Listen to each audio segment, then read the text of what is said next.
How's it going, everyone? Welcome back to the show. Got a couple bangers for you this week, at least 1 to 2, maybe 3, maybe 4. Who knows? Got to stream tomorrow as well. Welcome to PulseChain stream, where maybe some praying, maybe some meditation, maybe some just ways to deal when things go down and stay down for a while, dev, and all the good juicy feelings in the ecosystem. Talk about that. But today, got a couple gentlemen coming back on the show. One I haven't seen for a while, and the others on here from time to time. Talk about all the fascinating things in the ecosystem and PulseChain.com and narratives and things that are going up, down, sideways. So excited to get into it. A lot of topics to cover, and yeah, I think we'll have some great content and interesting stuff to interesting takes and just some laying some things out there that I think are a lot of people are wondering about and probably trying to figure out how to think about some of these things that are going on in the ecosystem. So get to chat in just a minute. Without further ado, welcome back to the show. Crypto Vince, Fast Abdoul, the glory researchers and archaeologists of winning. How's it going? Hey guys. Hey guys. Thanks for having me again. Back Vince. Yeah. Last time Vince was a while. I think last time Vince was on, I think we did a hex stream of some sort because I remember talking about how to. Did we do? Is that the clip where it's like how to end hex stakes using the one website that escapes me right now? I feel like I clipped it from that. It's been that long. Oh, was it backup hex or something? Was it back? Might have been backup Something hex. like that. Yeah. I've referenced that from time to time since that stream too. Like people are asking, how do you do that? How can I end stakes for other people? How can I end? And it's like that website and other ones you could use. So put them all. Nice. Welcome back, man. Thanks, man. Yeah, Fast Abdoul's here. He literally brought a tinfoil hat. Yeah, tinfoil hat, and I have my Willy Wonka chocolate factory background. It seems appropriate. It is very appropriate. Willy Wonka and the Chocolate Factory. That must be some kind of reference to one of the 10,000 narratives we have in this ecosystem, or just the top of it. I'm not sure. Yeah, it works. Yeah. Guys, what is the PulseChain about? I think I want to start there. Like the whole top-down, PulseChain's almost 2 years old now. We had Hex in the beginning, and now we went into this ecosystem that had a ton of different narratives. Just inherently, got the world's largest airdrop narrative. You got faster, cheaper network, early Ethereum. You got kind of bringing a community of people, especially from Hex and a lot of new builders that want to build on PulseChain, to come here, fork products, make new ones, whatever it is, and come make this place from scratch. That's kind of a little bit of how it started. Now it makes me want to make the meme, how it started, how's it going? I haven't seen that one yet for PulseChain. That could be a funny one. But as of today, I mean, I don't know how to Poopy Town, Goblin Town, like a lot of amazing stuff in both senses happening right now. What's your pull? Whoever wants to kick it off, what is the state of the ecosystem at this point before we get into specifics? The state of the ecosystem, in my opinion, is undervalued. I think would be an acceptable word. As far as the narrative, I think some of the things you talked about aren't necessarily narratives. Like they're more like they were marketing. Like the world's biggest airdrop. That was marketing. It's not the reason the PulseChain was created. It was a tagline to get people to come over from Ethereum and sell their P copies and buy Pulse and Hex and Ink and other good things, in my opinion. Yeah, maybe narratives. Is it something that the narrative spun from that? Because of course we'll get into PDI and all that stuff too. But the world, like the fact that you could trade copies, get copies, see what's in your wallet, either buy, sell them, or try to participate in the system they're originally intended to for Ethereum. That definitely took a hold and created some different sub communities within. So how was that? I mean, the whole, I guess maybe too, like what was the hope for that to happen? The hope was, right, like, oh, what if some of the copies surpass the other ones? Like only one's done it for any, which would be great marketing, right? Like Hex did fantastic it, marketing. Sure, yeah. But I don't think there was a huge hope that they would, that most of them would have any sort of utility. Like obviously some of them do, like that copied Hex has utility, great utility, exactly the same actually. But that's not true of the vast majority of P copies.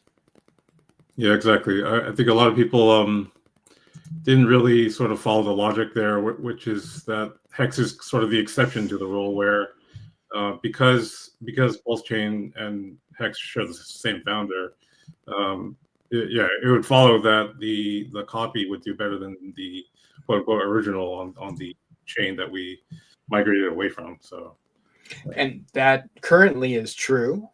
Maybe not like long-term all-time high, but as far as the price versus price, P Hex is worth more than E Hex, and if that's the measure of success, then that is it has succeeded. I would like to see more success, but that's true.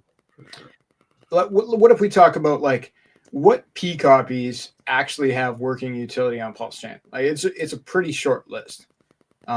So obviously we have Hex, Pulse and PulseX. There's no P copies because they're native to PulseChain. We have Hedron, Icosa,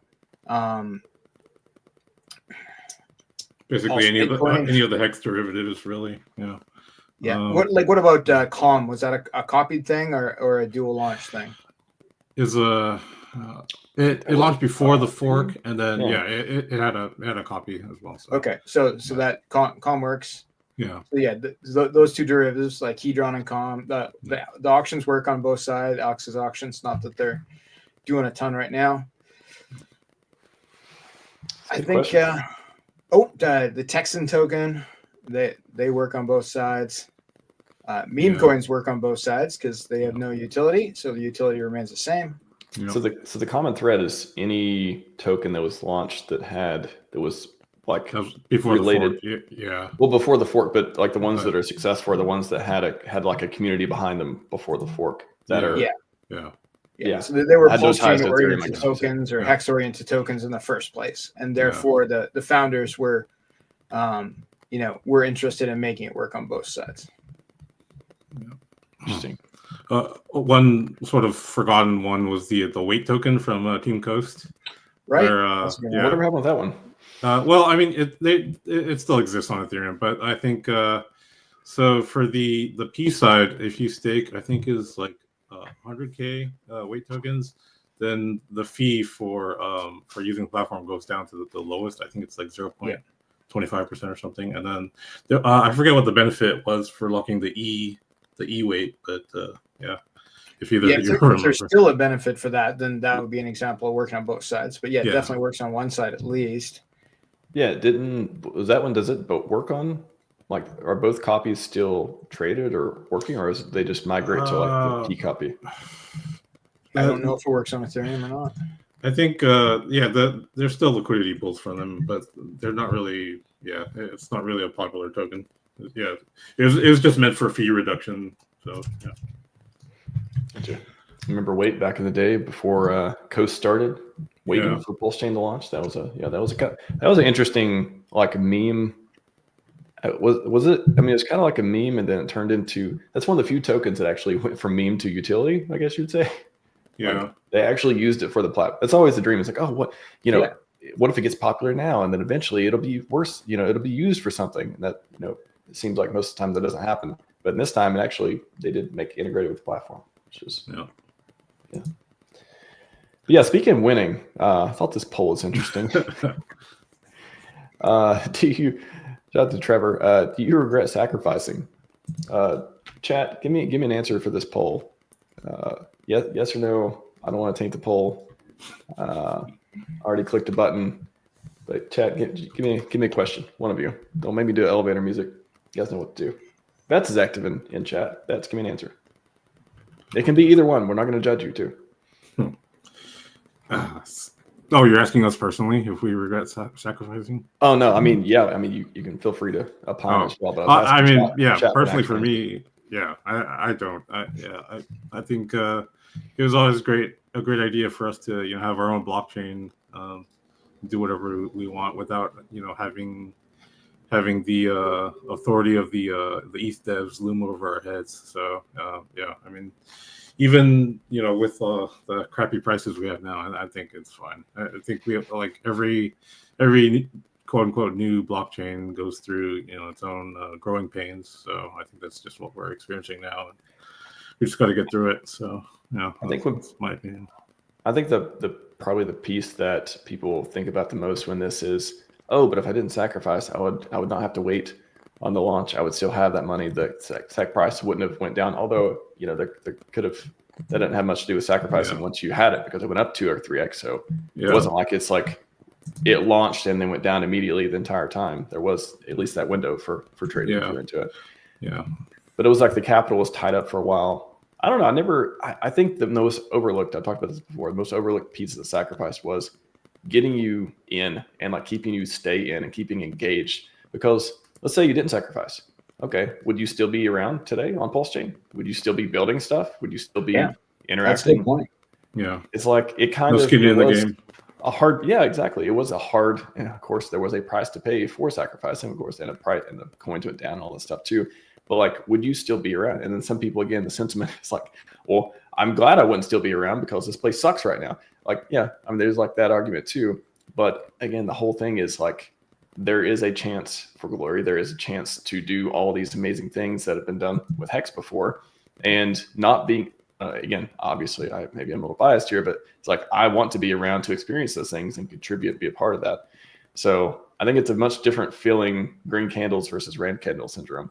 And I think just, you know, the answer to this poll points towards I'm not having fun right now, Dev. Fast Abdoul, with your tinfoil hat, where would you be? What would you be doing if you didn't sacrifice? Assuming you sacrificed. Honestly, I can't say for sure. Like, you know, I own a calculator and I'm pretty handy with it. So I can tell, you know, the math on sacrificing, not super awesome. But like, would I be here? Would I have founded or co-founded multiple protocols on the Pulse chain that people use every day? Not necessarily, right? So, you know, it's hindsight's always 20/20, but you know, you can only keep pushing forward. And the sacrifice was the thing that brought me into Pulse chain. So, and honestly into Richard Hart products in general. So like, I guess it worked because I'm here now and I'm building stuff and I'm going to build more stuff. I think those things are positive. I'm going to try to make new things positive too. So overall benefit, we shall see. Yeah, I really think that was the whole ethos of the sacrifice, of getting people excited for a new project. And again, you could make the case, okay, so give the money in sacrifice wallets and stuff like that, having those funds to do or do nothing with. There's the bring the community together, have them towards a common goal. I think, you know, remember, everyone maybe forgot this by now, but Richard said, you know, hinted at PulseChain launching a lot of times, over and over and over. There's a whole video. I don't know who made that video. That was amazing though. When he clipped every time Richard said, "Oh yeah, it's close. We're close. 2 more weeks." You know, that's where the 2 more weeks, you know, piece came from too. So why did he do that, right? Like, yeah, I think I always explain it as that was a way to keep people, you know, going, give them something to look forward to. Hey, don't quit yet. We're almost there. We need more time. And yeah, you can say what you want about the marketing tactics and stuff like that as well, but it's not like he was just like stupidly saying it all the time for no reason. I think it was literally like, hey, the community's got to have something to hang on to. Like, here's a piece too, which kind of reminds me of I'm gonna throw the PDI and maker stuff into this too. Why would RH not say anything? Why would he let all these narratives, like, you know, naturally unfold and just kind of pick and choose when he wants to talk about things? Well, maybe glory isn't here yet, and people need something to do in the meantime. And he's not responsible for what you do with your bags. But boy, I think there's some upside to letting these things develop naturally, whether you want to participate in them or not. And I've never been that interested in meme coins. I've never been that interested in a lot of the sub narratives on PulseChain, such as PDI. I'm just not that interested. I think it's, hey, would it be cool if it happened? I guess, but like, do we know if it's going to happen? A lot of that's just narrative. But I can see the benefit in having these sub communities around and giving people something to do while the core coins, you know, haven't did their thousands of X's and stuff. What do y'all think? Like, what is that? Is there a method to the madness type of deal?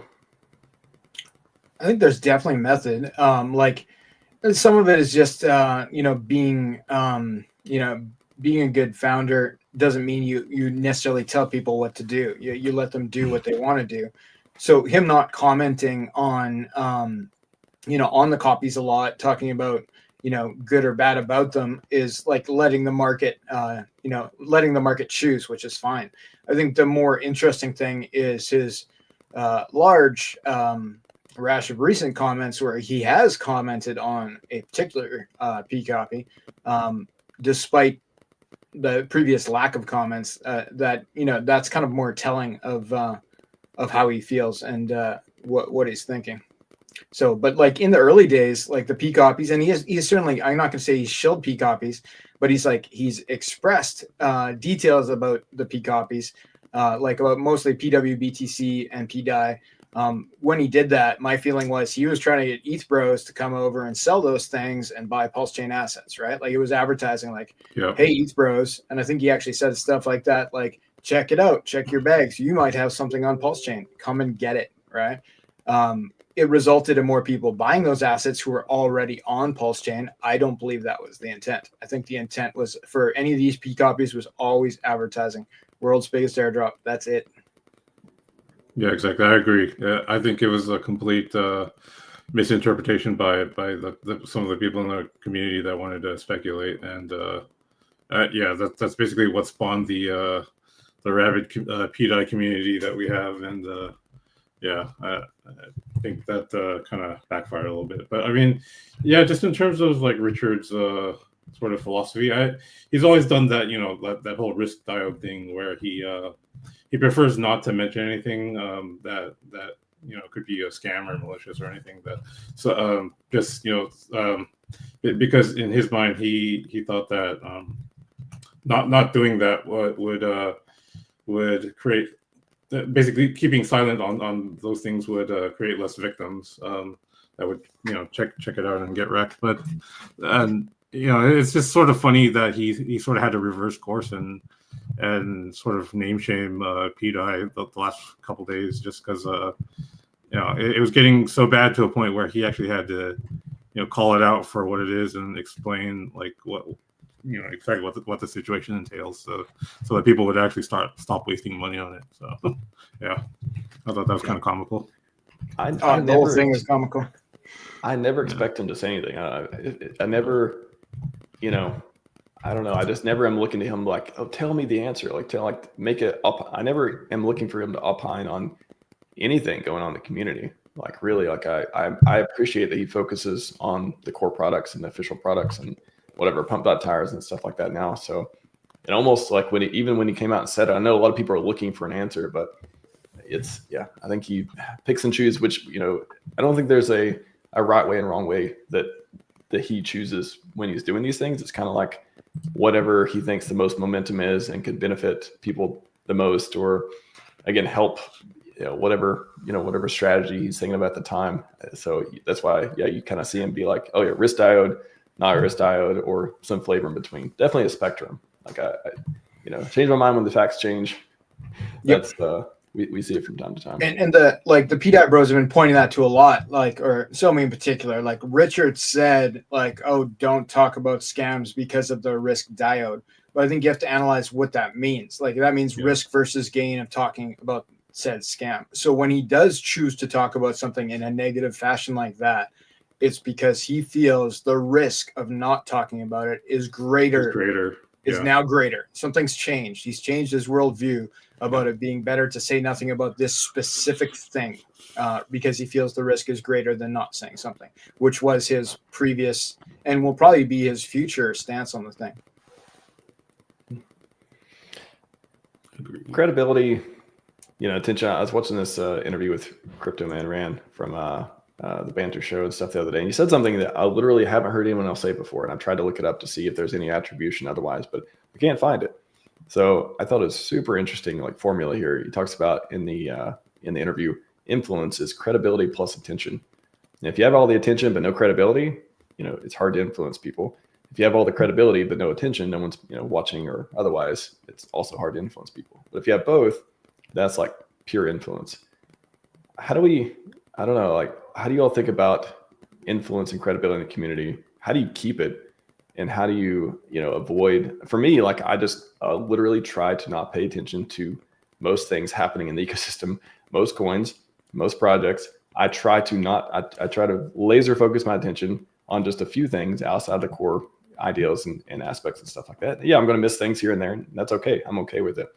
But I only have a certain amount of brain power and time and all this stuff. And I really want to, have this mission and purpose. And in the community and I want to make these different contributions. So I try to really, be very scoped in the things I think and talk about. But, not everyone shares that opinion, and rightfully so. Awesome. Everyone's out there doing their own unique brands and all that good stuff. But definitely times like this and over the last year or two, we've seen, people take different positions and shift here and there. How do you be influential in a community that has all these things going on at the same time? Like, is it easier than it looks? No, definitely not. Yeah, like if you're, an influencer in this community or any community, like you're putting yourself in the front, especially if you have like a face on the screen. You're one of relatively few people. And that means like there's going to be good sides of people when there's something positive, they may associate with that. And when there's anything negative, you may be associated with that. So you're one of very few people that feel real, that they can, that they can either attack or give applause to. So, there's definitely huge stress there. Yeah. And for me, I feel like influence and credibility are very subjective too, because now that, we have a free and open blockchain where anybody can create anything that they want. Like it's we've got, instead of us all rallying around a single coin back in the day when it was just, EHEX, we see the entire spectrum of people that are, all the way from like RH purists, all the way to people that, accept meme coins and things like that, and everything in between. So everybody's got their own flavor of what good and good influence and good credibility is.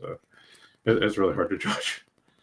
Yeah, I think too at the basic level, like I try to frame it as don't say stupid things, avoid saying stupid things. However, especially when people's bags are involved, or you've got motivations in different ways, or you're having aligned incentives and they're different than other people, it's really hard to, you definitely can't please everyone, and you definitely can't make everyone happy, and everyone's not going to agree with you.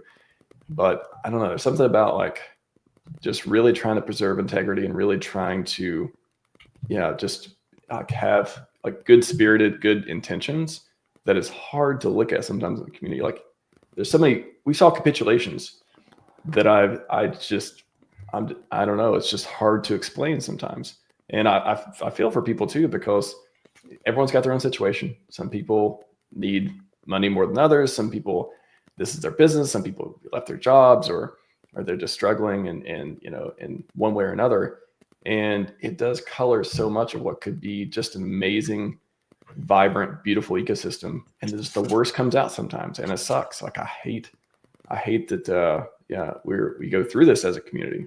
But it's just one of those values that I'm like, I'd really try. I'm not perfect either, but man, that's something I want to promote and inspire, and hopefully have people just really look at the bigger picture on this stuff. It sucks, but that's the hard part, definitely. It's like, it's not good to censor people, right? So it becomes difficult when you have, like strong narratives that people are interested in, that, you feel are doing harm in some way. Like, should you just censor those people or should you hear them out? Like it's a difficult decision.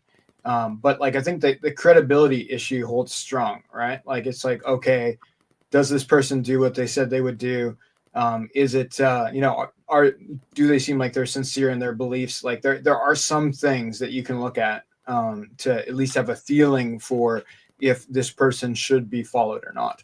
And it's not all about what happens on X, right? Like Twitter isn't the whole world. What have these people done before? Are they actually building an ecosystem, or are they just taking from the ecosystem? Like there are real world things, on the blockchain and otherwise that you can look at when you're deciding who to follow and who to trust. There's a quote that always stuck with me. Quote that always stuck with me too is what is it? I don't know if I already said it or otherwise, I can't remember, but it's like some projects are scams that they don't know they're scams yet.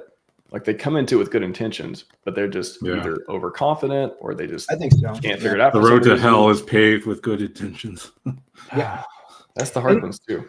Some things fail, and maybe that's okay. I don't think like the word scam or rug pull gets used a lot when it's like probably not applicable. Sometimes it is, though they are applicable. But like it's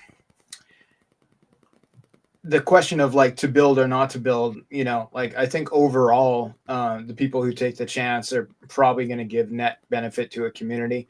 But it's not something that everybody should be doing. Continuing to stare down the face of hell right now. Rabby wallet removing us. RH not streaming. SEC dragging it out. No pegging, at least the kind you want. Desperate prayers and X spaces. Down 99%. Worst performing L1 to date. Why? Postcards. Do better. Don't buy crypto. Buy postcards. So you had me on the first part, and then the second part, it was like it kind of like pivoted a little bit. So I guess two questions from this. One, the push from RH to talk to centralized entities and potential gatekeepers, as we've seen, or just unfriendly to having list us for any amount of time, I guess. That's been a big push. Go. We need centralized exchanges now. Apparently, that's one of RH's things, asking us to promote and all that stuff too. The other part is postcards. It's become a meme at this point. That's the answer. We're not marketing as much. How do we satisfy these things? Well, I think the marketing has shifted to more of a grassroots, right? Like we obviously have a huge Twitter presence and that sort of thing. I would like to see some more traditional marketing. Like as a business person, that appeals to me. But like the truth is that there's no centralized entity to pay for that stuff, and it costs money. So even the postcards, right? Like maybe we can argue another time of whether postcards are good or not, but like that was not paid for by RH or anybody else. Like it was community members sponsoring all that stuff. So, and that like maybe postcards have their place still. That could still be a thing. But how do we get in front of like the right people and get the information out there past the echo chamber of the PulseChain community is a big question.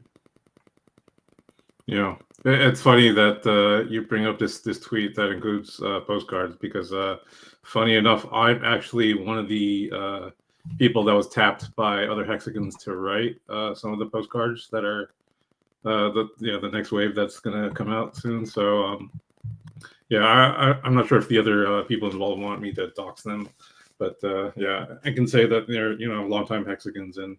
I just thought, I'm usually more of a writer than a talker. So, that's just something I've been working on for the last couple of months. Just kind of forging ahead with that effort, even though I don't really know how much, how much return we're going to get in terms of like new onboards. But yeah, I mean, 38% APY is what I've heard. So if you need, the thing, and then the whole kill inflation thing happens. So. Had to go back and revise that a few times, and maybe the marketing gets shifted from Hex to just PulseChain, right? Like you can push a slightly different narrative on the postcards. They don't have to be Hex postcards. They could be PulseX postcards, right? Like exactly. There's different things to talk about. For sure. I've used postcards for marketing for other businesses I've owned or worked for or worked with, and one of the tricks that I did is I would set up to send postcards from weird places. So you get a postcard from like India or like, Thailand, Somalia, something weird like that. It was not only was it more interesting because you'd be like, where is this from? It's got a weird stamp, but it was actually cheaper. It was cheaper to send postcards from Indonesia to the US and Canada than it was to send postcards from the US or Canada to the US or Canada. So something to think about. No, shout out to everyone who's creating outbound marketing postcards. Again, that is like a lot of thankless work and probably effective. Again, I mean, that's RH's go-to for these things. The hard part, the side that comes in is when, again, this has been here a long time, doing all the things, holding, all this stuff. We're still here. And like, it's just hard to get motivated, hard to motivate people to do more. It feels like the message is like, it sucks that it comes off as you, like, again, you do the work, the rally call, the community. And at this point, the community, at least a lot of them, I imagine, feel like they did enough work. Where's my reward type of deal? They're not, they have expectations or not, or otherwise, however those feelings are manifesting, they just want more money. That's a natural thing to feel. And the answer, instead of we're going to do a marketing campaign, or I guess there is some marketing campaigns going on, or devs are going to release better software, or Arch is going to start sharing all the things that are on the top of mind to do that they believe will pump their bags. It's turned back around again, still saying, no, you go do the work. You go do the postcards. You go do the outbound messaging. And it's just, it's again, I think it's just red candle syndrome. It's a lot harder to interpret that and be like, oh yeah, I should do more. When if the price is up 20x, that'd be a lot easier to digest. But right now it's like, no, no, dev, go fix it type of deal. And it's, it's an unfortunate reaction, but that's why the postcards are we joke about them half the time, but they are a great way to get people involved who aren't already in. The people who have already bought Dogecoin and Solana and stuff, they're a lot harder to onboard than the people who aren't in crypto yet or looking for a new investment and see the market doing all these things. They're like, oh, maybe this is a crypto bottom. I want to invest in a new project. These guys send me a postcard. Let me go check out the website. And then they go on from there. But I like Hex, there's still ways to market it. Again, harder since the inflation, monetary policy changes, all that. I like to see some PulseX postcards. That'd be pretty cool. Or just PulseChain.com. Yeah, I think ink postcards. Briz, where's ink postcards, man? Let's get it going. Yeah, they got great logos. They have great stories. And I think we could, in theory, extend marketing beyond postcards. Just an idea. Well, absolutely. There's lots of different avenues. Well, just speaking of the central entities, exchanges, Rabby wallet, getting how'd they say it too? It wasn't delisted. They said no longer integrated. The way they phrased it was basically no native support. So normally when you start a fresh Rabby wallet, it'll automatically tell you what money you have in that wallet on any chain that it natively supports. But basically they're just taking away that native integration so that you have to add the chain manually, just like you did back on MetaMask. So, yeah. So it will still work. It's not like you won't lose any coins. It's not as bad as people think. The main loss, in my opinion, will actually just be that probably DBank won't work for PulseChain if that happens. They use the same data source. Exactly. So if that's the case, there is a loss there. But the loss of I have to click an extra button to add PulseChain, and neither here nor there. The question that bugs me, of course, is why did they do that? I feel like I know the answer, but I don't. They haven't said why, or not a reason that made any sense. Because PulseChain is it political? There's no. You would think adding more chains is going to make those communities happy and want to keep using them. And the more things you support, why wouldn't that help? Why wouldn't that? I don't understand. And PulseChain is the 5th highest volume chain or something like that. So it's the chance of them actually making revenue off PulseChain versus, let's say, Polygon, Avalanche, Fathom, Arbitrum, Optimism, etc. as far as DEX volume is probably much higher. So are they delisting Polygon? I don't think they are. So I feel there's probably a political reason or a concern. If it's political, it's just the ETH bros are pressuring them to do it for some reason. Then okay, fair enough. I understand. You're just you just put your panties on backwards and you can't think for yourself. That's fine. But if it's they have a concern, I would tend towards the thinking being PDI is their concern, and the reported exploit around that could be the reason that they're talking about not supporting PulseChain. Yeah. And it's interesting timing too, because it's after Richard won his case. So you would think that if they wanted to do something like this, that they should have done it before, when there was uncertainty from legal perspective.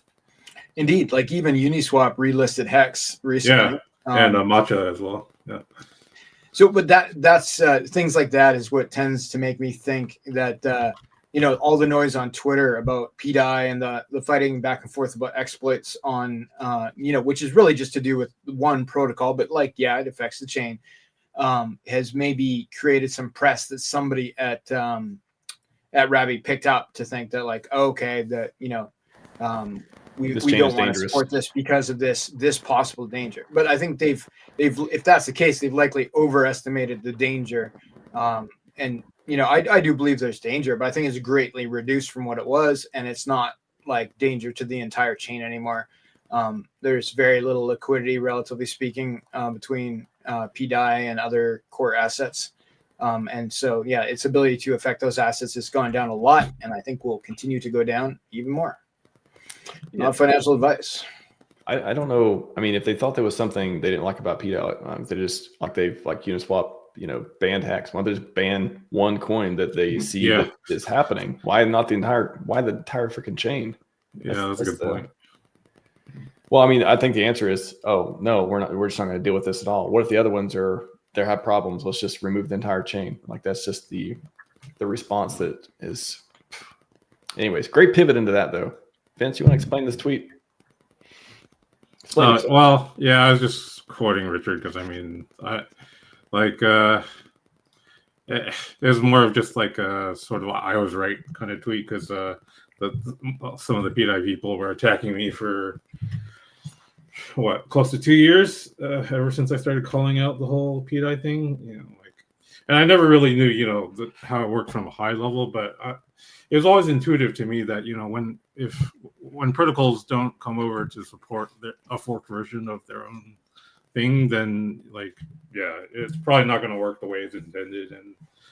And so the whole paying the $1 thing was always kind of silly to me. And but I've always also maintained that I'm happy for speculators that make money off of it, because as long as buying and selling activity goes on, people will make money buying low and selling high. So as a meme coin, I mean, I don't know if they were. I was thinking about this too. It's like if there were two coins that you thought could do a 10,000x, or 100x or whatever it is, but one has objectively a lot less risk and is audited, and bigger holders and community and so on. Like, which one would you buy? Probably would choose that one. I'd buy the one without the exploit, where nobody was minting it and dumping it on my head. That's probably the one I'd go for. Yeah, I would choose Hex over pretty much anything on the other side. It doesn't have to be PDAI, it could be PMaker, it could be PAVE, it could be like whatever. It's like even going into it, the technical risk. I know maybe a lot of people just aren't thinking at that level either, but the idea that there are admin keys and that you think just like the narrative that no, RH is going to peg it, or no, somebody's going to come in and make this like glorious thing happen, which again, I admit, if it ever happened, it would be interesting and like a first of its kind and decentralized. But it's all, again, it's just all these if this thing happens, if these big things happen, which we have no idea would happen. That for me was okay, maybe this thing will do some X's, maybe it'll do something. What if it does peg to $1? But there is so much more risk than. You think people just believe the narrative to get over that? How does that reconcile? The facts point towards it not being able to happen, and for various reasons. And even if the contract worked beautifully, the fork code that wasn't made for this chain worked on this chain exactly as it should, there would still be the issue of the maker DAO guys basically have the capability to shut it down at any time. So let's say, just in an imaginary world, with my Willy Wonka chocolate factory background, where's my tinfoil hat? And my tinfoil hat on, that, okay, all the code works good. PDAI over the next 5 years somehow goes to $1. The maker DAO guys could just be like, no, that's our brand. Sorry, turn it off. Right? Then you just have a meme coin with and not that a meme coin can go to $1. Many have, but for a stable coin, you need both a ceiling and a floor. And they for sure have the ability to just shut that down. So, even if the best hopes came true, which I don't believe is feasible, it likely wouldn't be permanent and it would always be at risk. That is not a good example of a decentralized stablecoin. Yeah. Good point. It is hard to, I mean, it's just one of those things, there's so many different risks in there. And again, I think the narrative just overcame it. They're like, no, we want this glorious thing to happen. And it would, again, if it happened, who was going to be complaining? If it actually happened, it was sustainable and all that stuff. But it can just be a meme coin. It doesn't have to be, again, PDAI can, I don't know, at this point, we'll get into it. I want to pose that question too. What can be done? What is happening? What are people thinking of because there's so much of the community that's been tied up in this thing, and they don't want to lose money on it, understandably.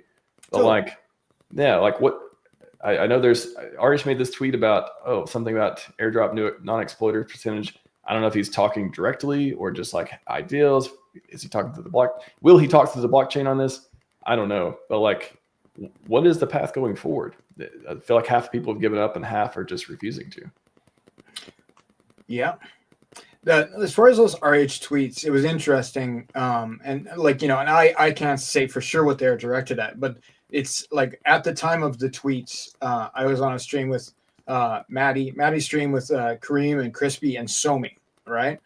We were all there, and RH was pretty much tweeting in real time in response to what was happening on the screen. Could have been just a coincidence, but it felt like there was a definite correlation between him literally answering our questions or bringing up points that were exactly about the thing we had talked about 30 seconds before. And he was doing it faster than we could reply. The guy must be 100 words a minute typer. But like, as far as what could happen with PDI, the community has looked at it very closely. Like smart guys, devs, Alex, etc., have dug into this, and like there's basically not a way, in my opinion, that it could actually ever work. It's like the meme coin part of it, I think is great, right? Like it's like, okay, you have a meme coin with these copied assets, and if it was just that, I wouldn't speak out about it. If there wasn't an exploit, even if the other stuff was there, but there was no exploit, I'd probably leave it alone. But there is an exploit, and there's not an obvious way where the community can turn off that exploit or fix it. And there's very specific reasons for that. The DAI protocol and PulseChain and MakerDAO are, to my knowledge, they don't have admin keys anymore. They gave up their admin keys before the fork, right? So probably that's forked over.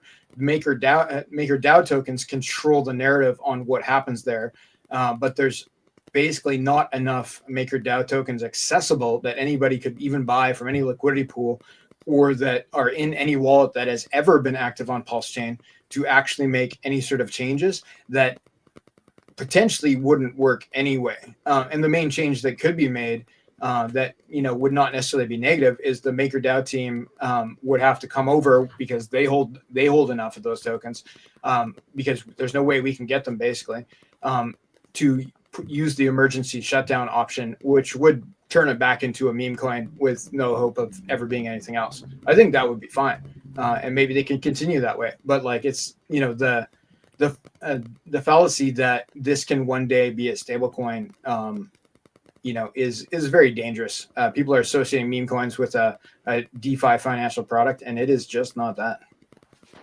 Yeah. Oh, if anybody else is curious, Alex from Icosahedron has some great threads on his Twitter where he kind of layman's terms out the whole thing, and he talks about things like I won't butcher it too much, but basically another problem being like the oracle is broken where quotes the pulse price. So, yep. Yeah. So, and I believe that oracle is also in theory controlled by the MakerDAO votes, which again, we don't have enough of to be able to touch. And even if we could touch it, like it would doubtless not fix it. And then even with all that talk, people ignore the facts that like, okay, again, let's where's my tinfoil hat? Okay. Everything's working. It's still like fractions of a penny, right? So to make it be $1, you have to insert, $1 billion real dollars into it. In one way, shape, or form. There's various arguments about collateralization, so on and so forth, but there's no magic money. You can't just magically make like $24 billion because there's 6 times more PDI on PulseChain than there is DAI on Ethereum. So you literally have to insert enough money to over collateralize all that money. And who's going to do that and basically be exit liquidity? I'm not going to put my name on that list, and I certainly couldn't afford to. There's hopes that RH would do something like that, but like I think from his 400 tweets where he kind of seems like he's negative on PDI, that he is not going to roll all the sack bags into that or any of them at all. In fact, he seems like he's dumping it on chain from what I can tell. It seems pretty clear what his feelings are. So again, like even if the code that's broken, the DAO that's unworkable all suddenly work, you still need like $1 billion to make it happen. I feel like the PDI bros that I talk to don't have $1 billion. You know, your words make sense from time to time, Mr. Abdoul. Yeah, I think the biggest thing that I hope that doesn't happen, I talked about this earlier this week too, is that people don't see the P tokens as like they're all dangerous. They're all if Rabby is delisting or whatever because they feel like PulseChain is just this dumpster fire of like you could get exploited, all this stuff. That's not the case. There is at least one coin that was exploited. That doesn't mean anything about the chain. Yep. And I don't know, you know, if I make it or someone else to make it, maybe there'll be one day somebody will make this portal that's like, hey, here's the P copies that are more or less risky. Literally, if you know how to use AI, it can give you a huge superpower. I've talked about this a million times. I just said this one sentence, code a portal that pulls block Ethereum or PulseChain to determine which tokens have admin keys versus not labeling them risky or less risky. And look at this. It's already making a node, back end, React front end, all the code, looking through it. There's different, it talks about the different patterns and stuff. Tokens with admin keys typically have ownable. You can be like, make sure it covers, you know, MakerDAO type stuff. You can, and yeah, you can have like a website, look into pcopies.com, you know, like whatever. Sure. And people can go there and be like, see which ones, you know, have been determined or otherwise that have been more risky and less risky. And stuff like, obviously, you know, Hex working fine.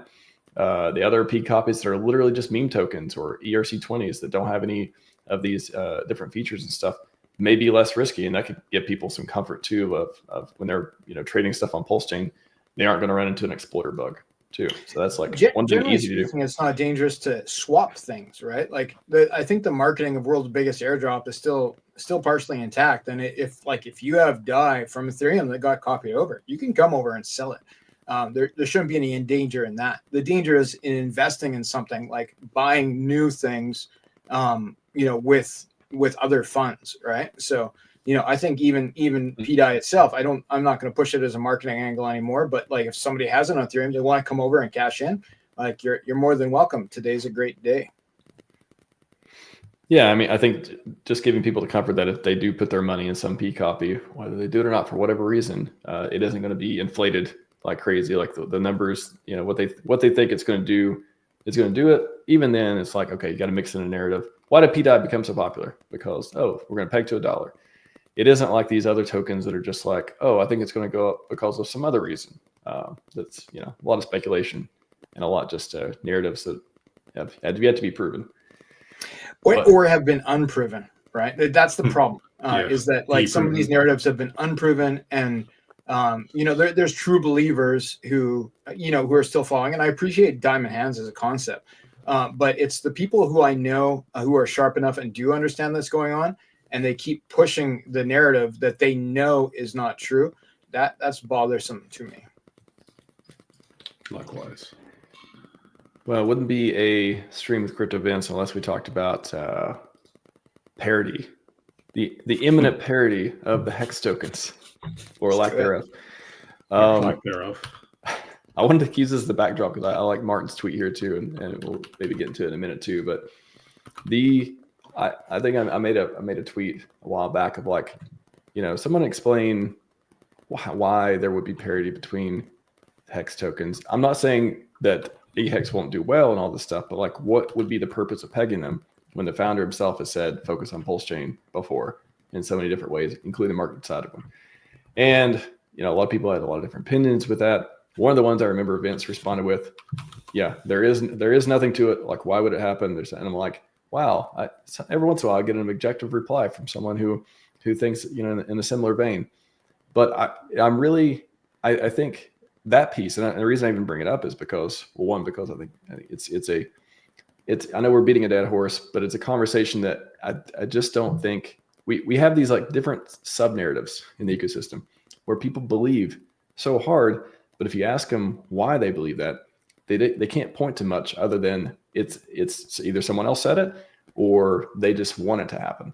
And when I'm investing, I don't know about you guys, I don't want to just invest because I want something to happen. There's got to be something behind it. You know, there, of course, in the RH ecosystem, there is this belief of these, you know, higher ideals and and you believe in RH himself, or you believe that the community is going to, do all these amazing things, that's one part. But in particular, events happening such as a parity or a pegging to each other, and why that would make sense, I haven't been able to come up with a good reason to do it. So why is it, why will there be parity, or will there always be a discount? What makes the most sense for the Hex tokens on PulseChain and Ethereum? Well, yeah, I mean, I always think there's going to be a bit of a gap, and it's just a matter of how big or small it is.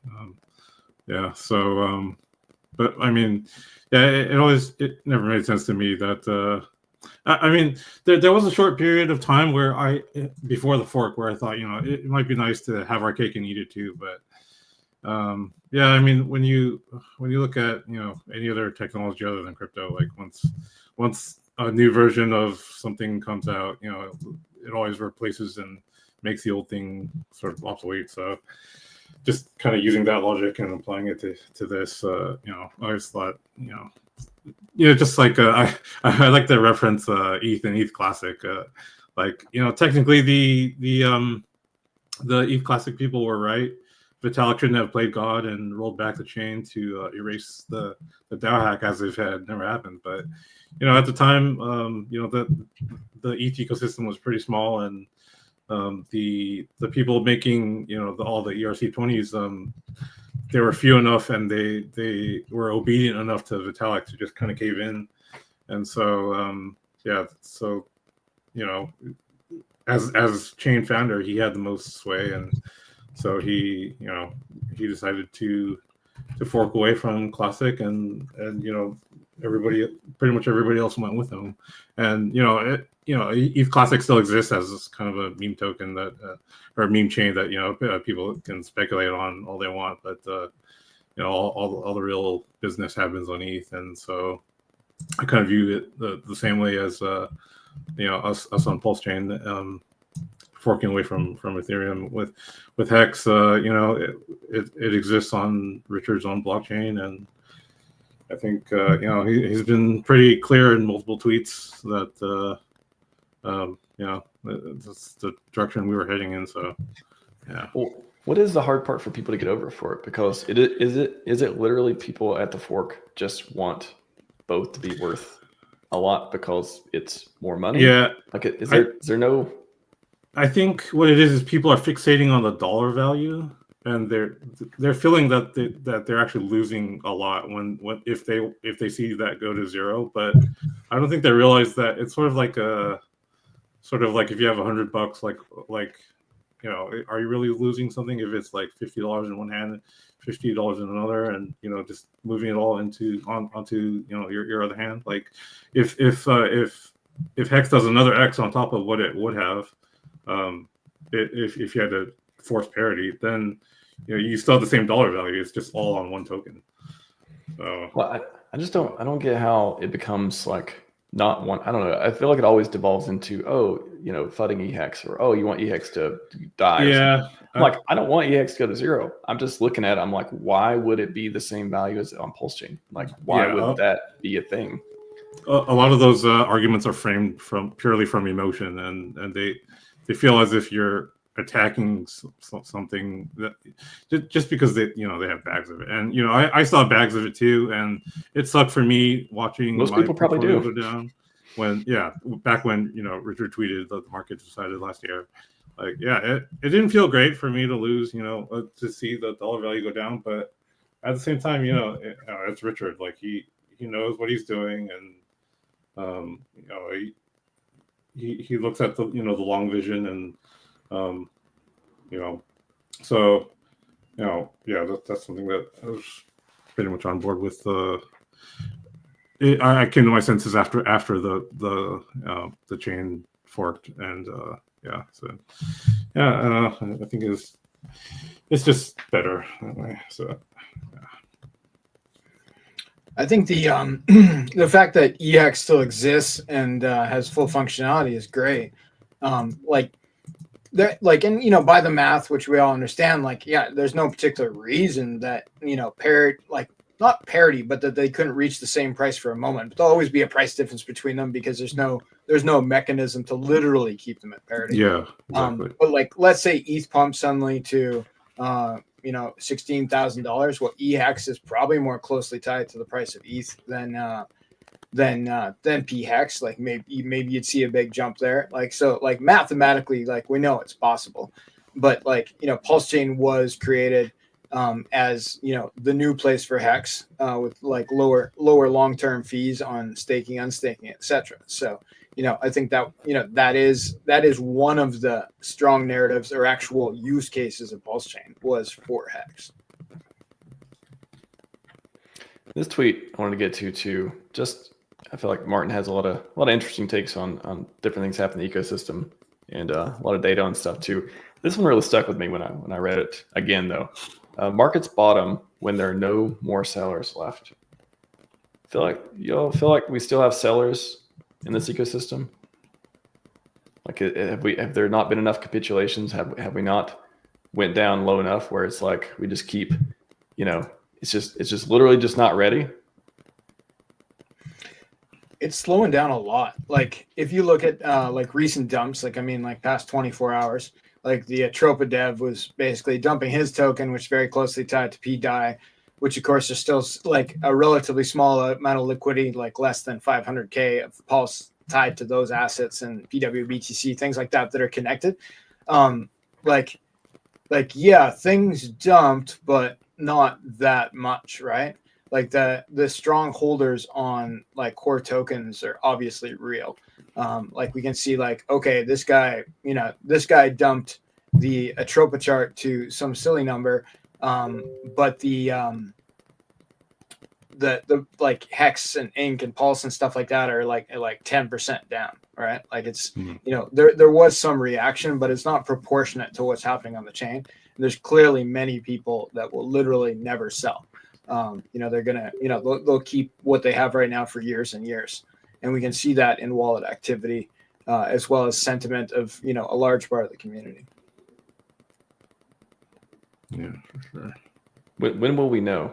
Like, what is the signal? I think that's what people are struggling with too. Is like, when do you know when to buy if you haven't been DCAing, for example, and when do you know what is that signal that's going to show you, or is it just built in? Is it literally, the whole idea of shaking out the weak hands, like that is like you are part of the ones being shaken, like, and it's like kind of like folding into that whole story that it won't happen until you capitulate, or you feel like you capitulate, or you just, I don't know, what is that point where, okay, now the fun begins?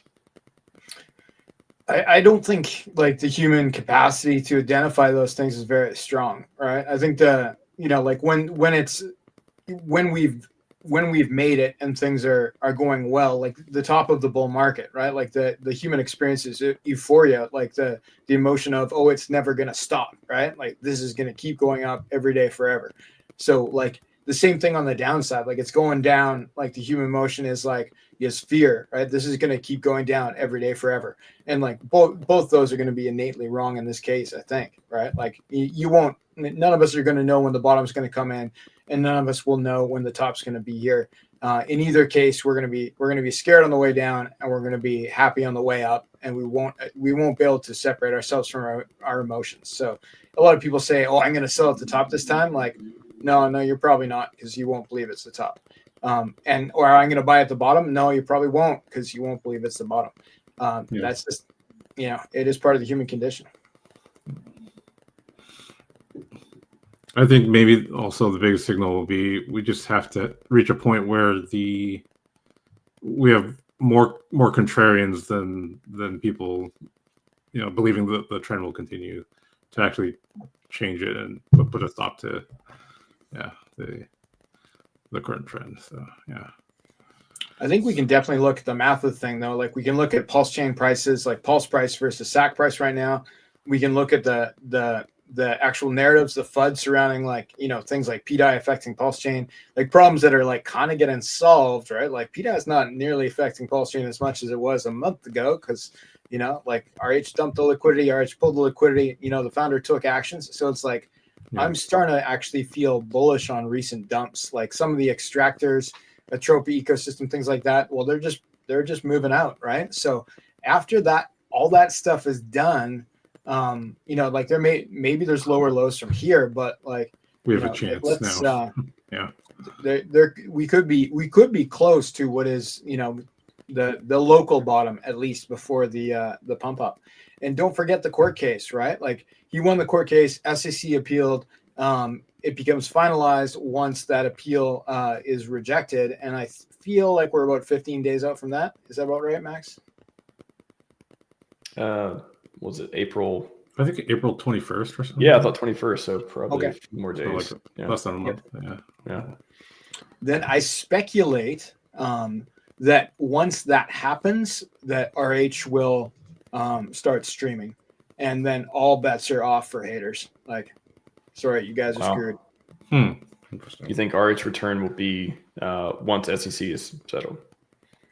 I think he's chomping at the bit. He's watching all the things that we're doing, and he's counting every minute till he can come on the screen and call us dumbasses and tell us how to really do things. Hello, everyone. That voice. Richard Hart here. Yeah, he always announces like, "We know who you are, man." But he's not in it for us. He's in it for everyone else who's not in yet. So there you go. Funny enough, I have a sort of contrarian opinion about that. I actually think that there's a chance that he may actually never stream again. And I don't want this to happen, but I do think there's a non-zero chance that it could happen. I suppose that maybe he wants us to kind of stand on our own feet and not have to rely on his presence so much. Sort of like the way the Bitcoin community carries itself. So there could be a possibility where he just, communicates with us through tweets and that's it.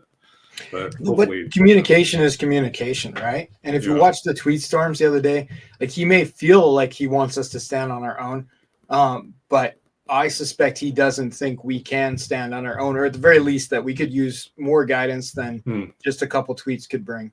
Yeah, and I believe that to be true, right? Like we have leaders in the community, but like we need that centralized. I hate that word, but we need like a core leader that we can look up to. Yeah, you said the magic word. No, actually, earlier today I was thinking about this because I wanted to bring it up. I think post glory, I think glory's got to happen first, and then whether you're streaming or not. But I think glory has to happen first in the ecosystem. And then after that, I would not be surprised if the plan is to like disappear, as in like Satoshi himself. It could be Satoshi, or it could just be like a PulseChain is like a like a side project more than like, oh, PulseChain founders like, yeah, I founded PulseChain, but now I'm doing longevity stuff, or now I'm running for president, or now I'm the next thing. I think there will be a next thing. I'm not sure if it's in crypto related, but I don't think he wants to leave until things are in a good place and like that. And right now everyone's broke and nobody believes except a few. So like now is not the time to disappear type of deal. So that's why I think he's still sticking around. It just can't happen right now, but I think it eventually PulseChain will be entirely run, not entirely or some subset of that, by the community. And it'll be because we are strong enough to be on our own. And just like the validator, the initial validators exiting before, just like the decentralization of all the apps, whether you like it or hate it. GoRealDeFi.com solves it, by the way, FYI. Just like all the other, disappearing, like, you could say SEC, you could say whatever, why there's been less communication, all these things. I think it is because this isn't he doesn't want this job forever. He doesn't want this to be this like, be speaking through all these different ways forever. I think he does want to move on to other things, but he realizes, glory needs to happen. So I think I wouldn't, even if he does come back, I don't think it'll be around forever. And that's okay. I'm okay with that. Cool, man. Like you did this, we can take it from here, but we got to be ready to take it from here for sure. And wrapping up here, I wanted to leave this Richard's favorite quote. That's a trivia question for you. If you didn't know that, I believe he's talked about that more than once. Press on. Nothing in this world can take the place of persistence. Talent will not. Nothing is more common than unsuccessful men with talent. Genius will not. Unrewarded genius is almost a proverb.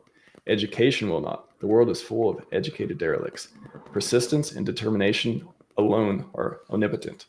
The slogan, press on, has solved and will always solve the problems of the human race. Shout out to Calvin Coolidge. Great quote.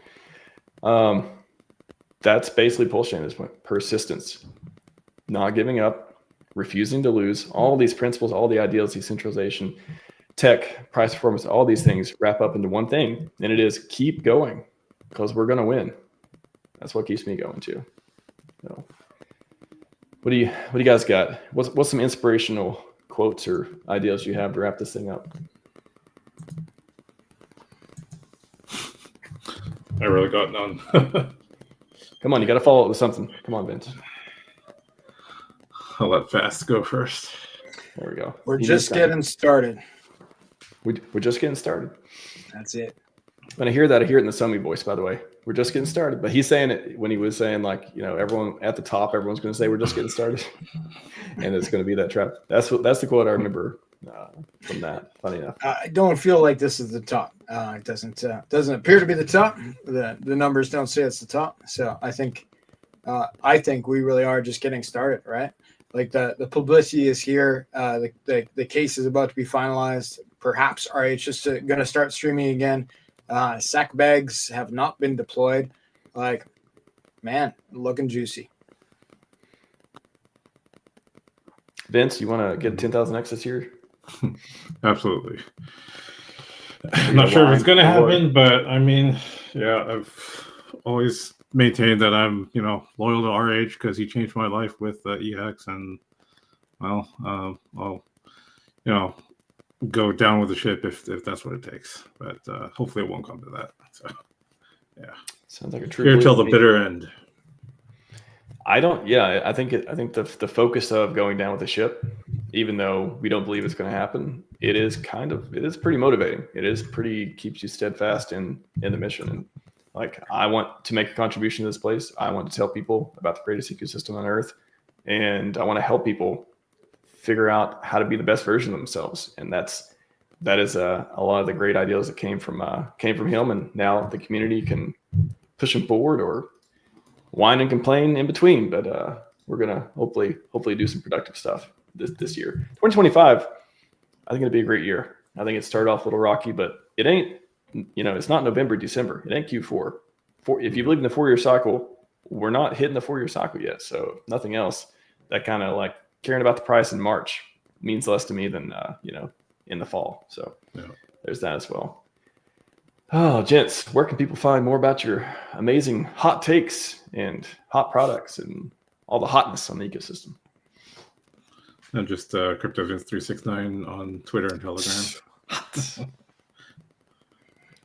Vince speaks his truth from time to time. I like it a lot. We share a lot of similar ideas. Right.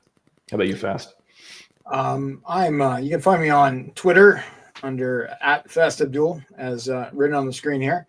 I can also be found via my protocols. We have inkprinter.com, which is a decentralized stablecoin backed by Richard Hart's Ink as collateral, as well as 2phux.io, which is a fork of Convex built on top of the Flux exchange. Links to the Telegram rooms there, etc. Watch out for scammers. I will never DM you on Twitter, Telegram, or otherwise. You'll never try to bribe you over DM, right? Nope. I have, and I don't take bribes either. I strangely have a no bribe policy myself. All bribes will be tokenized and on the blockchain for full disclosure. Nice. All right, everyone. That's all we got for you today. Scivive and 5555. We are out.